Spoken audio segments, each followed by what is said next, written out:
Hey guys, it's Allie. Welcome back to Infertile, the podcast. This is episode 143 called Raquel. Today's episode is sponsored by Pre-Mama Wellness. Pre-Mama creates doctor-backed supplements that support every stage of your maternity wellness journey. Pre-Mama Fertility Support for Her is the #1 selling over-the-counter fertility supplement for women trying to conceive. All Pre-Mama supplements are gluten-free, non-GMO, vegan or vegetarian, with no additives and no synthetic flavors. Discover why moms and dads-to-be trust Pre-Mama Wellness for their nutritional support, from preconception to postpartum, by visiting premamawellness.com. You can get your first month supply free when you subscribe to any Pre-Mama product for a limited time. Check it out at premamawellness.com. This episode is brought to you by Ovopholik from Elan Healthcare, an inositol combination that helps manage PCOS. Infertile AF listeners get 20% off using the code Allison20 at checkout, ALISON20 at checkout. And here's a few things I want you guys to know about Ovopholik. It's a dietary supplement for female reproductive health and managing PCOS symptoms. It helps regulate the menstrual cycle, improve ovulation, improve mood and sleep, balance hormones, and overcome insulin resistance in women with PCOS.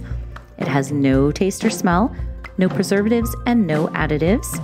And the individual pouches guarantee equivalent dosing and optimum freshness. And as a local small business, Elan Healthcare is women-owned and led. Plus, there's a personal touch every time. Dr. Perry responds to all customer emails herself and oversees every aspect of manufacturing. So go to elanhealthcare.ca, that's ELAN healthcare.ca, and check out Ovopholik to get 20% off and enter the code Allison20, ALISON20 at checkout. This episode is supported by Receptiva DX. The Receptiva DX test can help couples struggling with unexplained infertility. Getting pregnant isn't easy, as so many of you know. Many couples struggle with infertility, and unexplained infertility can be particularly frustrating. Women facing unsuccessful IVF may not know that endometriosis is the underlying cause, a disease that can impact the success rates of IVF treatments and often has no symptoms. The Receptiva DX test can help identify endometriosis before an embryo transfer, and it has the potential to save women the stress, anxiety, and cost of multiple failed IVF attempts. The good news is, multiple studies show treatment of women with a positive Receptiva DX test improves live birth outcomes by over 50%. Receptiva DX can detect all stages of endometriosis and help women make better decisions in planning for pregnancy. You can learn more at receptivadx.com or download their app, which is also called Receptiva DX. Today's episode is sponsored by Prove, a women's health company dedicated to providing information and solutions on key fertility hormones so you can reach your goals faster. Prove founder Amy Beckley, PhD, invented the first and only FDA-cleared PDG test after her own battle with infertility. When she learned her 7 miscarriages and 2 rounds of IVF could have been prevented by an inexpensive progesterone supplement, she set out to help women everywhere better understand their ovulation quality from home. Prove's Predict and Confirm kit allows women to predict ovulation and confirm high-quality ovulation to help them get pregnant faster. Use Prove's LH test to identify your 2 most fertile days and know exactly when to try. Then, use Prove's FDA-cleared PDG test to confirm high-quality ovulation, ensuring ovulation occurred and PDG levels remained elevated throughout the implantation window to allow for the best possible chance at conception. And now, the free Prove Insight app takes your hormone knowledge one step further by providing numeric hormone levels, info about what they mean, and personalized action plans to help you reach your fertility goals faster. Prove also offers an entire suite of at-home hormone tests and hormone-supporting products to empower you with the right information on your journey. You guys know I love female-founded companies and products that can truly benefit those battling infertility, so definitely check out Prove. The best part is they're giving Infertile AF listeners a special discount code, so go to provetest.com, that's PROOVTEST.com, enter the code ALLIE25, and you'll get 25% off your first order of a Predict and Confirm kit, confirmed PDG tests, balancing oil, and luteal love. Thanks, Prove.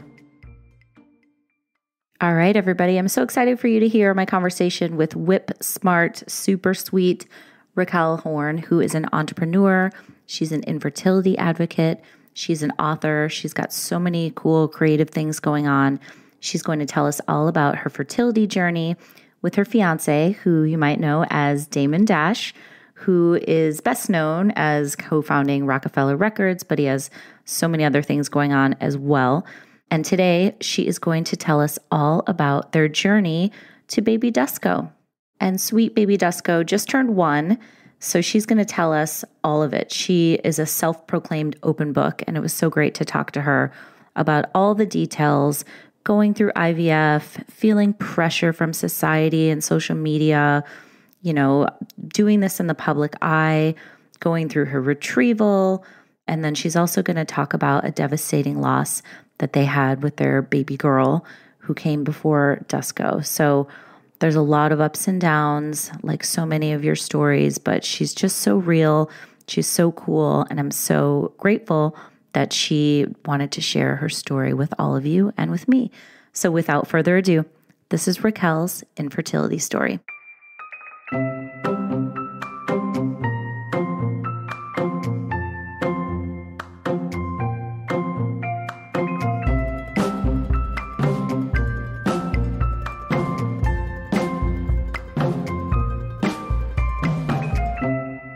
Hey, Raquel, how are you? Hi, I'm great. How are you? Good. I'm so happy to talk to you today. Thanks for doing this. One of the reasons I really wanted to talk to you is because I think, you and I share one of the same goals, which is to empower women, talk about this stuff, make it more normal, talk about hopeful mamas to be. And I just read the great article that my friend Jay Palumbo wrote about you in Forbes about your mission to raise awareness about infertility. So I love that. So tell me how it all started for you. I know you struggled for many years before you had your son. Where did your infertility journey actually begin? Well, it started, probably a year off after I, just started trying, Mm-hmm. the old school way. Right. Yes. And, nothing was happening. So I was like, okay, I wasn't kind of stressing it out, but in the back of my mind, it was kind of, the clock was ticking. And for me, I was like, well, my mom had me at 31, I think. So I was always in my mind, I was like, that was a good time. That's when I wanted to kind of start having babies. So I was like 29, I believe. And I was like, yeah, I'm at the age in my life where I would like to have a baby. I focused on myself for a long time. So now this is where I want to do. So 29 comes around, we start trying and nothing happens. Mm-hmm. After about a year, we were in LA and I was like, I asked one of my friends, I was like, who's your OB? I want to go see a doctor. I've been trying and hasn't happened. Let's go to a doctor. And then you have the initial consultation where, if she tells you, let's try this and, get pee and every day in this cup to track your hormones to see if you have hormone to where you're ovulating. And then that's the night you do the dirty. So, we did that. Yeah. And, nothing happened. So I did that for a couple months. Nothing happened. Yeah. Then I think it was like about 6 months into it. Can I ask you, how were you feeling emotionally? Was it hard on you? Because I know when I was going through it, I just read something I had written recently and it was like, when you want to have a baby and you can't, it's the saddest thing. I was so sad. I think it started building up more as I got older and as I started, the first 2 years, I was just kind of just must not be meant to be. I'm just not at the right time in my life. I kind of made excuses for it. I didn't really get down on it, but I was mentally prepared to have a baby if I did have one. I had never had anything where my period was late in my life or anything before that. So, or I had never, some of my friends had miscarriages or certain things like that when they were younger, just like, you know, accidents or certain things like that. I've never been through that moment. So those things started to kind of add up, but I would just kind of put those in my back of my mind. And I was like, you know, I never had like an alarm. I've never had this feeling. I've never had the feeling of actually being pregnant. So I was like, okay, well, that's interesting. And then, so a year passed, I go back in. And so we try, she was like, well, you know, we can try some other things, but maybe it's time, you know, me start thinking about some infertility treatments. And I was like, well, let me try some more holistic stuff. Cause I changed my diet. Okay. I went vegan. You did. I did. Mm-hmm. I went vegan. I started doing acupuncture, like fertility acupuncture. Both myself and my partner, we did it together. Right. So I should say your fiance, Damon Dash, did he started to go through kind of lifestyle changes too? Yes, yeah. We both, Damon's diabetic, but he already has 4 children. So in my mind, I was like, I know it's not him because he's got beautiful children. So something's going on with me. Okay. And, you know, I had polyps in my uterus. So I had like what they called like a scraping to kind of the area to help. Cause sometimes that's all it needs. The embryo is just not finding its proper home. Right. They want to make sure the uterus is as compatible to like implantation and growing a healthy baby as possible. So we did that and, you know, still nothing happened. We're going through acupuncture. We're doing lots of different things and, still nothing. Then so that lasted about 6 months. I did that weekly, sometimes twice a week. I would do different types of massages. I do like, I would do teas, tinctures, all sorts of things. Oh my gosh. I did all that stuff too, Raquel. I was like, give me all the potions, all the like lotions, all the like exercises. Like I was trying everything. I would have done anything. Right. Yeah. Like, you know, your womb exercises, stuff for pelvic floor exercises, everything that you can do to try and do it.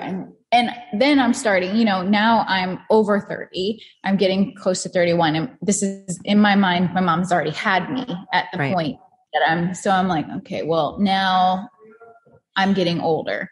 So then my doctor's like, okay, well, we're going to try, let's go see if there's anything blocking your tubes. So we get the ink test, very painful. I was not prepared. Then we went on and I was fine on that one.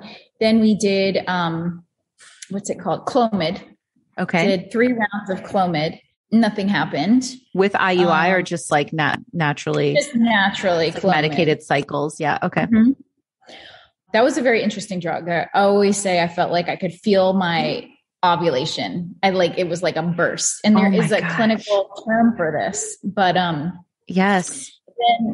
Then that didn't happen. And my doctor was like, okay, so now I want you to go see an infertility specialist. And one of my friends at the time, he was like, oh, you should go to SCRC, which is Southern California Reproductive Center. Yeah. And I picked what looked like the friendliest face on the internet and Dr. Carolyn Alexander. And I set up a meeting with her and we started my infertility journey. And we started with IUIs and I did 3 rounds of IUIs, unsuccessful. Yeah. Did you know anything about IUIs before you did them? Because I did a couple too and I had never even heard of it. I was like, what is this? What? Like I'd never heard of it. Yeah. I say they pretty much are sticking sperm with this turkey baster right next to your. Totally. Foot. It's And it was just a funny experience, you know, because Damon has to go in a different room and bring that. And then it's like, you know, it's very, and then they test the cells, they test the sperm count and, you know, Damon's like getting high 5s. We got high sperm count. We're doing good. So everything's looking good, cheering, and then nothing. Yeah. So I remember my husband was like, they have the worst magazines in there. Like, oh no, the room is set up. I went in the room with him and it's like, got lots of apps in there, all the porn apps, all the magazines. Well, the funniest thing is that they give you like the little cup and then they give you like what looks like a doggy pee mat. So it's like, they're like, please put this on the chair. On the chair. Oh, right. Oh God. Oh my goodness. But so bizarre. It's a nice little room set up in there. Right. But yes, 3 rounds, unsuccessful. Yeah. Then she had the conversation, our next step is let's go to IVF. Right. And, and each round. So how time consuming this whole process is because each time you want to do IUIs, you have to track your cycle you go on that one. So it's like, okay, now you walk in and you might be like in the middle of your cycle. So the doctor's like, okay, we're going to wait till next month because it's all tracked on. So there's a whole month that's you're waiting for this month and then follow that month. And then that's when you do the injections and whatnot. So that's 2 months. So you miss that month. That doesn't work.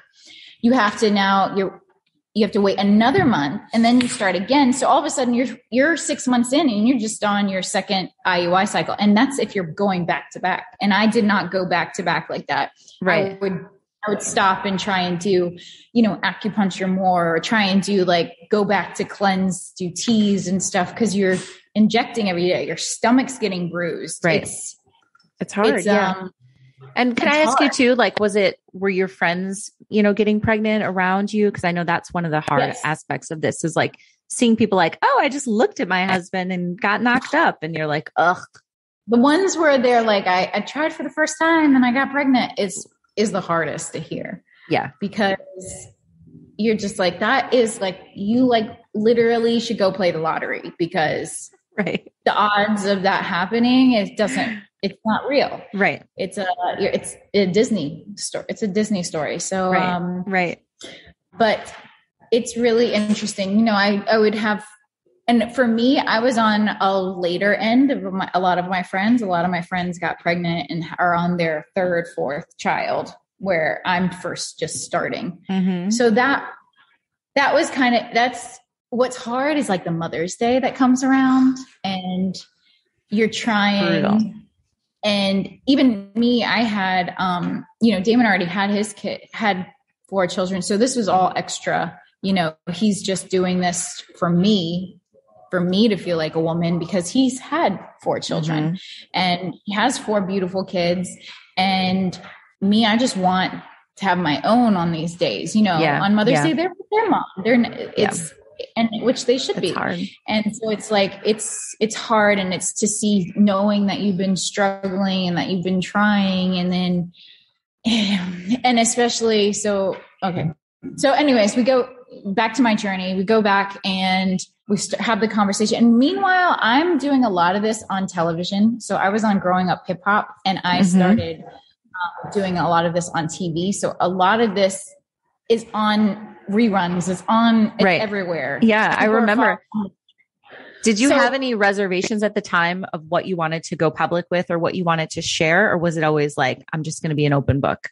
I'm just an open book. My husband, Damon's an open book. So it's just that's what it is. Everybody's going to know regardless. So it's either they find out through somebody else or they're going to find out through me and I can tell them my story. Oh, okay. So now we're at the conversations of IVF. Now I have to go and do the egg retrieval. Egg retrieval was the craziest hormonal experience, I think, out of anything. How so? I just think that's when I really felt my hormones being nuts. I felt bloated. I felt really almost mentally I knew that I was high on different hormones that were just running through my body. Yeah. Through the pregnancy, I didn't feel like that or anything, but the egg retrieval was intense for me. Okay. So do you remember the process and the numbers and all that stuff when you did the retrieval? How did it go? How many eggs and all that? So I do. I got 14 eggs removed. 13 were viable. Wow. From those 13. Yeah. From those 13, 7, I believe, turned into blastocysts. From those 7, only 5 were accepted to genetic testing. Mm-hmm. From those 5, I got 2 A quality, a boy and a girl. Okay. Damon Isn't it crazy how the numbers like drop so dramatically? Yeah. Go down each time. So Damon and I at first were like, fuck it, we're gonna just do twins. We've been trying, let's just go. Like, we're gonna knock it all out. And then my doctor was like, well, I don't want them fighting for space because we haven't done this. I don't know what it's like inside and how the eggs are implanting. I really want to try and have the best, the best opportunity possible. Mm-hmm. So then we had to make the choice. Then I was like, dang it. Right. I had to pick between a boy and a girl. Yes. And how do you decide? How did you guys decide? What was that conversation like? That conversation was hard. We did it in the doctor's office the day before we implanted. I forgot to mention that I did a mock cycle because I didn't know what was wrong with me, why the egg wasn't implanting. So I did what we call the sticky test. Damon and I call it the sticky test, but I think it's called an HSG. Yeah. And they test the lining. So they go in and you're prompted like you're about to get the egg implanted. Right. And they go in and they actually take a little piece of flesh from your uterus and they goes on vacation to Spain and they test it there and they tell you what your hormones are like. So because I did this, the doctors actually knew that they weren't giving me the right progesterone levels. Mm-hmm. So I had a much higher chance of the egg stick implanting because I did this test. Right. So I had the test, and it's a really cool process because all the doctors get together and they all look at the levels and they give you your own little cocktail specific. Finally, a bed that senses snoring and automatically responds. Meet the Ergo Smart Base from Tempur-Pedic, our first system that detects snoring, then automatically adjusts by raising the bed. Get your best sleep all night, every night. Now, save up to $500 on select adjustable mattress sets during the Tempur-Pedic Black Friday event. Get full offer details at TempurPedic.com. For the ones who are always in the know. For the ones who keep things running. For the innovators and the problem solvers. Grainger offers supplies and solutions for every industry, experienced staff at local branches, and free access to experts to help answer your toughest questions. So whatever challenge you face, we have the knowledge and products to help. Call, click Grainger.com, or just stop by. Grainger, for the ones who get it done. For you. That's so cool. So isn't science cool? Oh my God. Yeah. It's really amazing. So this time now it's the day before and we decided on a girl. And so the next day we went in and, it's really cool situation. You see them on the big screen, taking the little embryo out and putting it in like a little tube. And then they come out the door and then whoop, it goes in, you lay and you rest for a day and you wait. That's the waiting period. Oh my God. That's so hard. What was your clinic? How many days did you have to wait? It's like, somewhere between 8 days, 2 weeks, depends on your clinic. I think it was 10 days for me and went in and got a blood test. And she recommended the first, that I didn't do an at-home test just because you could have a false negative or, and she doesn't want to get you discouraged. So I waited 10 days and then I got that phone call and we had a positive pregnancy. I had hormones through the roof. Yeah. How did that feel to get that call? I could not believe it. I couldn't believe it. I think I knew because I felt super tired for the first couple days. And I had been like doing all of this meditation, just laying down, imagining. All I would do is imagining like a ball going into clouds and just sticking there. All it would so do cool. all day. Did you guys go away anywhere, or like, were you home during the wait? I was home. Okay. And I would just meditate on that image all day long. And, we finally got that positive pregnancy, and it was amazing. And, it was great. I had a beautiful pregnancy. Everything, I loved being pregnant. And then, about 7 months, and she was not developing right. How did they discover that? And I'm so sorry to hear that. Oh, it's no, absolutely heartbreaking. Ultrasounds. Yeah. And, so you everything was moving along swimmingly, and then you went in one day and we had some, there were some tests, and they were like, some things look different, but she should be okay. And then I went into my OB, and she was like, this is not looking right. Cause my one doctor, the one that does the scans, he was like, your placenta is just not looking normal. You do IVF, a lot of IVF placentas are not, normal. It's just a thing with IVF for some reason. They always look good. It's just something about the freezing, or they don't know what it is. But anyways, they were like, oh, well, she's not getting what she needed. She's not getting what she needed. Maybe, but let's keep walking, because her certain things are okay. And then it wasn't happening properly, and she wasn't surviving. So sorry. No, Damon and I, everything happened, and we went to Hawaii, because I had to get out of the house.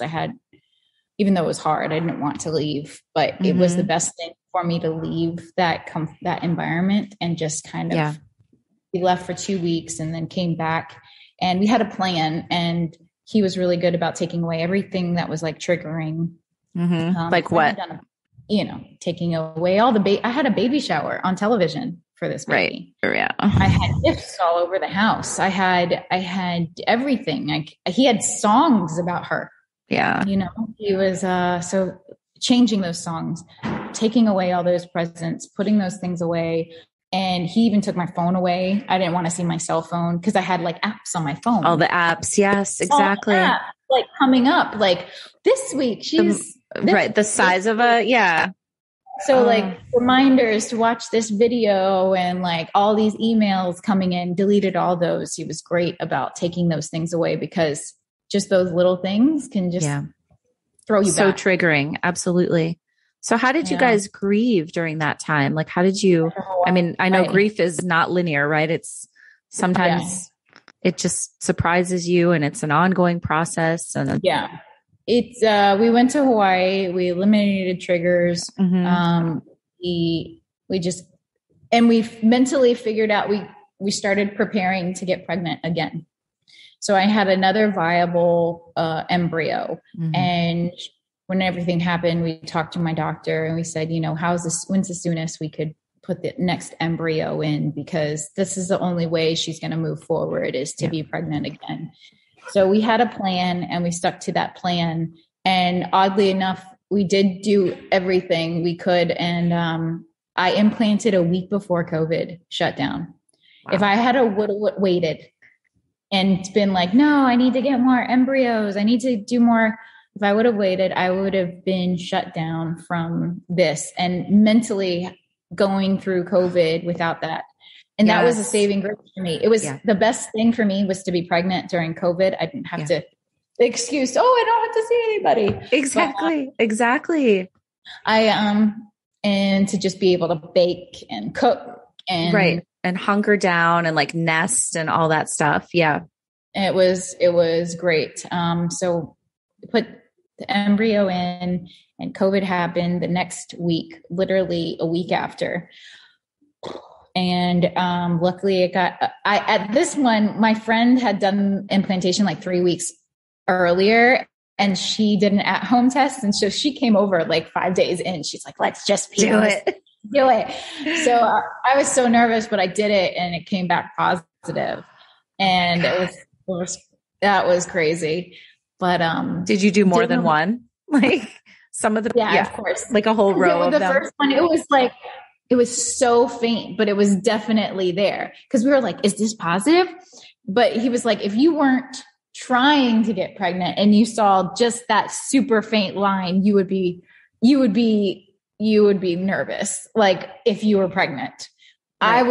We couldn't believe it. So we were just like, is that really a second line? Is that really? And then the next day it got darker and darker as the days went on. And gosh, I just called my doctor and she's like, yeah, if it's coming up, you can come in, but I'm pretty sure you're pregnant. And how did you feel compared to the first pregnancy? Did you have the same kind of really tired and like same symptoms or was it different? Similar. Yeah, I was definitely tired. This pregnancy, it was a little bit different. I had like a thyroid thing on the first pregnancy, whereas like I had to take a thyroid medicine, but this one I didn't have any of those. Oh, and in the first pregnancy, I had like pregnancy arthritis. I'm still dealing with some of it, but like my whole hand like locked up, like I couldn't move my arm. Oof. I got crazy arthritis from it. And, the doctors was just like, crazy things happen when you're pregnant. You don't right. But this one was super smooth. It was just nice being pregnant in the summer and just laying out by the pool and feeling like a woman. But it was going back to the Mother's Day thing. So after I had lost the baby, there was a Mother's Day after that. That Mother's Day was hard. That was the hard Mother's Day for me, is like losing the baby and everything. And my friend just posted up a thing yesterday, and she finally had her baby. But she was like, it's the hardest thing for me is when everybody's asking, oh, is this your first? Right. And it's not your first. It's for her. She was like, actually, this is my sixth.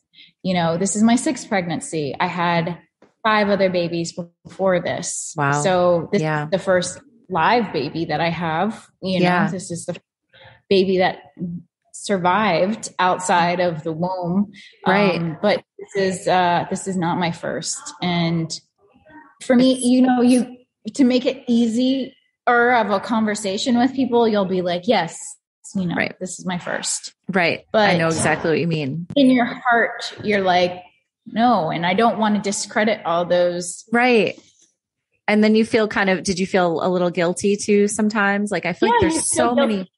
Because you want to explain it, but again, you don't want to have to go through that conversation. But in your heart, you're like, I'm not giving them the credit that they deserve.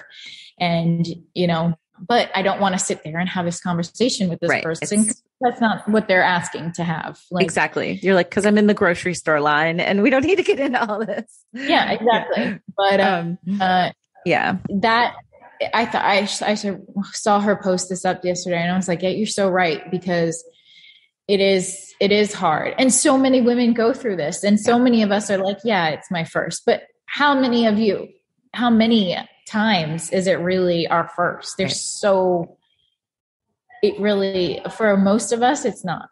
Yeah. And I was thinking about that today too, because, when I had my first miscarriage, it was Thanksgiving weekend in 2012. And I hadn't thought about that in a while, but I really got emotional because I was like, God, I would have an 8-year-old right now. My 12-year-old was still here, obviously. But I was like, I started, you start to think like what could have been. And then you have these markers. You see people that were maybe pregnant at the same time and they did have a healthy baby. And then you're like, oh, my kid would have been that age. Like, it's really, do you get that too? Do you have those feelings too?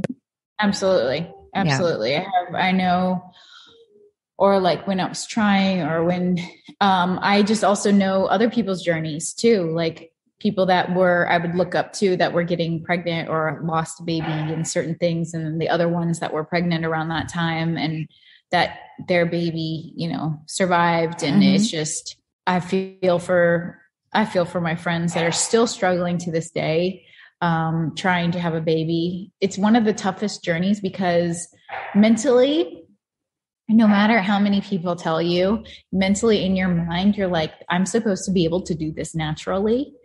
And I'm supposed to be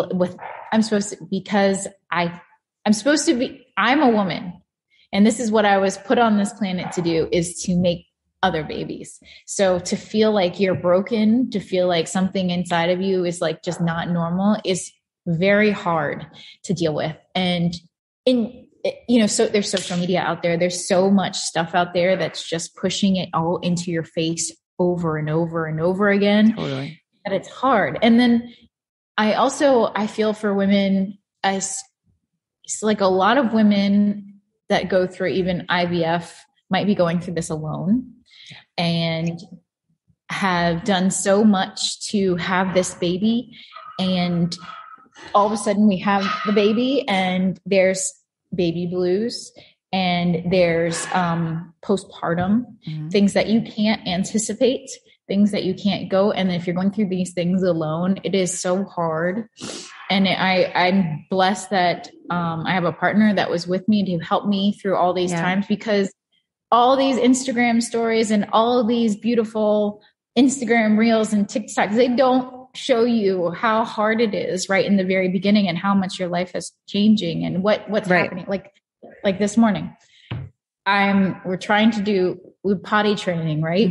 But he's going through teething and he's getting bigger now. He's walking and talking. And so he stood up from the potty, like he's like done, or he didn't go at all. And he's a little aggravated because I know he has teeth coming in or something's going on because he's a toddler. Stands up and walks up and he's like playing with something, poop everywhere. Oh God. Then he's like, oh, what's this? Touching it. And it's just touching everything. It's just everywhere. Then I have to grab him. I have to hold him. So then we have to go into the shower. But meanwhile, there's a huge, to go through something like this. It's funny. I'm laughing about it now, but like no, in the moment you're like, oh my God. Well, also too, and again, I'm wondering if you had the same feeling where after you have a loss and then you have a pregnancy, I feel like not only is the pregnancy sometimes filled with anxiety because you have, PTSD of whatever trauma you went through leading up to that point, but then also so I have a group called Fertility Rally, which is a membership community for anybody all over the world who's going through this, and you can come and feel supported, and we have support groups and all this stuff. But a lot of our Fertility Rally members, who've had babies now are like, I feel guilty when I'm not enjoying every single moment of motherhood because I tried so hard for this. So I don't know if you've experienced that at all, where there's like conflicting feelings where like sometimes you get pissed at your kid for waking you up in the middle of the night or, but then if it's an IVF baby, you're like, oh, but I shouldn't feel that way because I wanted this so badly. Thanks so much for this baby. Right? Yeah, no. Do you have that at all? No, yeah, I know exactly what you're or it's like, I'm not spending enough time with the baby during the day. I work and I have to do these things. And I'm missing out on certain moments. Like he's not going to be this moment ever this small. It's so again. Hard. He's growing every day. Like, is he learning that from me or other people? So it's definitely hard. And the mom guilt. Damon and I always talk about it all the time of how much we've architected this baby Dusko. Like every moment we try and spend with him. And, I wrote a book while I was pregnant, and having that book come out before his first birthday and the coloring book and being able to I was like, know what I wanted. I've been planning this for 7 years. Like I've been planning being able to get him certain things. And, there's a lot of, I went through 2 pregnancies. I knew what I wanted when he came out. And it's like, some moms are like, how did you know to do that? Well, I've been planning everything for 7 years now. So granted, I feel like I have some sort of upper hand in some things, but rather than some moms that are thrown into this and do the best they can in every moment. And it's just, every mom's journey is so different. Mm-hmm. And, 100%. I find it interesting when new moms are like, I'm going to do my pregnancy is going to be this. And I just, in my mind, I'm like, it's never going to be this. So patiently I'm here for you to give you some support, but if it goes exactly perfect, you are incredible, because it's never going to go perfect. It's always going to be, there's always going to be something that's like a challenge. Absolutely. I feel like that's what makes us women. That's what makes us our superpower, because I feel like that's the challenge to see if you're mom enough are you able to get through this challenge? Because there's going to be a lot more. Exactly. So, exactly. Well, before we wrap up, can we go back to your story a little bit? Because, all right, so you're pregnant, it's summer, you're laying out. Tell me about how, when baby Dusko was born, like what was that moment like, and how was the delivery and everything? Delivery was, so I had to get induced.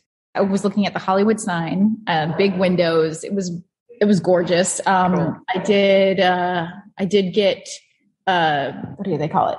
The Epidural. Yeah. That was one of Damon was like, listen, if we're going to have a baby, I need you to get an epidural, because I'm not going through getting yelled at during the whole pregnancy. So I love it. So fair. I was down. I already went through so much medication to have this baby. Totally. That it's all going to work right now. So we did epidural. I was in labor for about 14 hours, 12 of which were just waiting for the dilation, and 2 of pushing. And finally, the doctor, I feel like the last 20 minutes, the doctor was like, you've been pushing for a long time. It might be time to talk about the vacuum. Okay. I was like, well, what are the ramifications of the vacuum? His skull could separate from the brain. And I was like, okay, whoo, next push. He was out. One just last question. Tell me, for people who might be listening to this, who are, in the thick of it, not feeling hopeful, you're not sure what's going to happen. Do you have anything that you might want to say to them? Just words of encouragement, or something that you learned that you didn't know before, that you know now, that you wish you knew then, anything like that? To be open about your story and to talk to other women about it. Okay. Whatever it would take, whether it's taking surrogate, whatever the obstacle was, I was willing to figure it out. Yeah. And just being open about it and talking to other women about it, I was able to learn a lot of different things, try different methods, I learned about the types of acupuncture. I learned about different acupuncture specialists. Yeah. Or, in the end, it all helped because I was able to get baby Dusko, or, the acupuncture helped with my egg retrieval, or certain things like that. I never know what played a part, but I feel like eating healthy and doing these things, taking certain vitamins, taking tinctures, maybe they help the proper egg be released. Sure. So that led up to where I am today. So I don't want to discourage anybody's path that they're going on, because whatever feels right to them, that's where you get to use your motherly instinct and what it is. But I do feel like being open helps you learn more about yourself, and you don't feel so alone. And totally, I like talking about, because so many women that I talk to, they do share their journey with me once they read about mine or or hear about mine. Absolutely. I haven't met too many women that have just been like, oh yeah, they're a rarity. I mean, they are just a rarity. When someone was like, yeah, I just tried and I got pregnant, and you are a miracle. So it is. Yeah. I mean, that's incredible. So yes, but most women out there are struggling to get pregnant, or struggling, at least someone is struggling to get pregnant right now. And to have tolerance and to just talk to them about it, I think makes them feel really good.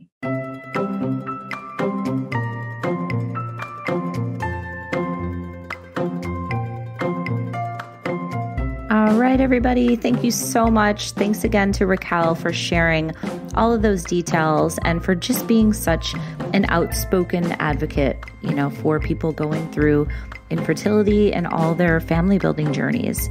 You know, it's people in the public eye who are talking about this that really help us take it to the next level and help blast these stigmas and get rid of all these taboos. I love her mission, and she's just so cool. I'm so grateful. Like I said, definitely check out their TV show, which is called Health is Wealth. And also, she's written a children's book, and there's a coloring book too. It's called Dusko Goes to Space, and it is so cute. So if you're not already following her on Instagram, do that. And I just want to thank you guys for listening, and thank you for passing this around to all of your friends. Thank you for giving it ratings and reviews. You guys are truly the best listeners, and your weekly notes and DMs just make this all the worthwhile. So thanks again. Love you all. Talk to you next time.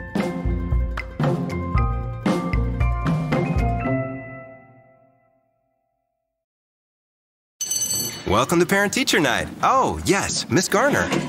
If you have one of those airline credit cards, you're probably not earning double miles on every purchase. You're right. My card only gets extra miles on some types of purchases. With the Capital One Venture Card, you earn unlimited double miles everywhere. Wait, but where can we use them? You can use Capital One Venture Miles on any travel purchase.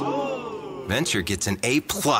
Capital One, what's in your wallet? Terms apply. See CapitalOne.com for details. Finally, a bed that senses snoring and automatically responds. Meet the Ergo Smart Base from Tempur-Pedic, our first system that detects snoring, then automatically adjusts by raising the bed. Get your best sleep all night, every night. Now, save up to $500 on select adjustable mattress sets during the Tempur-Pedic Black Friday event. Get full offer details at Tempur-Pedic.com.